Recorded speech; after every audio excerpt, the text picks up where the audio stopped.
UP के गाजियाबाद से एक सनसनीखेज वारदात सामने आई है, जहां गैंगस्टर रूबी को उसके ही पति गैंगस्टर विकास अहलावत ने गोली मार दी, जिसमें उसकी मौके पर ही मौत हो गई। बताया जा रहा है कि घरेलू विवाद को लेकर दोनों में विवाद चल रहा था, जिसके चलते रूबी के पति ने इस वारदात को अंजाम दिया। और जिस वक्त उसने अपनी पत्नी पर गोली चलाई, उस समय नाबालिग बेटी भी उसके साथ थी, जिसके बाद से वो अब सदमे में चली गई है। वहीं वारदात को अंजाम देने के बाद आरोपी पति मौके से फरार हो गया है और अब पुलिस उसकी तलाश कर रही है। आपको बता दें कि दोनों पर ही गैंगस्टर एक्ट के तहत केस दर्ज है, यानी पति पत्नी दोनों गैंगस्टर थे और पारिवारिक विवाद, घरेलू विवाद था, जिसकी वजह से पति ने अपने पत्नी की हत्या कर दी।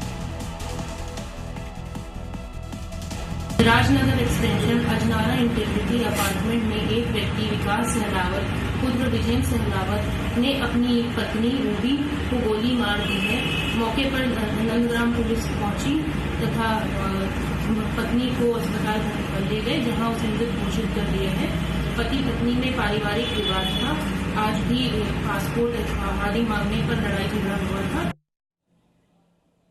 तो लेडी डॉन रूबी के बारे में आपको बता देते हैं कैसे आखिर ये लेडी डॉन बनी। 2019 में रूबी के भाई दीपेंद्र की हत्या हुई थी। अक्षय सांगवान पर दीपेंद्र की हत्या का उस वक्त आरोप लगा था। 2020 में रूबी ने अक्षय सांगवान की सुपारी दी थी कि उसे खत्म कर दो। अक्षय की हत्या के बाद रूबी 13 दिनों तक फरार हो गई थी, पुलिस उसे तलाश रही थी। गिरफ्तारी के लिए 15,000 रुपए का रूबी पर पुलिस ने बाकायदा इनाम भी घोषित कर रखा था। हत्या में गैंगस्टर पति विकास ने भी उसकी मदद की थी, उसका साथ दिया था। रूबी और विकास पर कई धाराओं में केस दर्ज हैं और पति पत्नी दोनों ही गैंगस्टर हैं, लेकिन अब रूबी की मौत हो चुकी है।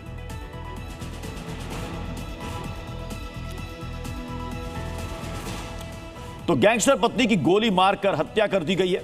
पत्नी रूबी को पति विकास ने गोली मारी है। 11 साल की नाबालिग बेटी के सामने उसने इस हत्या को अंजाम दिया। गोली लगने से रूबी की मौके पर ही वहां पर मौत हो गई। गोली मारने के बाद से उसका पति फरार हो गया है। रूबी और विकास पर कई सारे मामलों में, कई धाराओं में मामले दर्ज है। 2020 में अक्षय हत्याकांड में केस है, दोनों पर गैंगस्टर एक्ट का मुकदमा है।